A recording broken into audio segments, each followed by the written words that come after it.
ila Chama namba 10 ndio necha yake, na sisi Simba tunahitaji tupate namba 10 mwenye necha yake kwa mfumo wetu ulivyo Simba tunavyocheza uwanjani. Leo kidogo utanisamee, natumia kidogo utaalamu kidogo uwanjani. Sio kuzoea hivi kweli, mwaka umepinduka. Mwaka umepinduka, maana umetulia, nipe ball. Yaani unapoiongelea Simba, falsafa yetu sisi tunacheza mpira wa chini wa pasi nyingi, ndio mfumo wa Simba, au mpira wa kisasa, new modern football ndio Simba tunacheza. Kwa hiyo tunahitaji namba 10 design ya Chama, na ndio maana mimi nidirikiki kusema kwa mfumo wetu Simba hata tukimpata Faisal acheze namba 10 bado tutastruggle.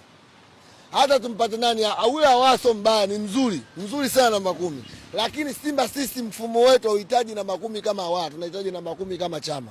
Kwa hiyo Chama hata na miaka 100 Simba atacheza.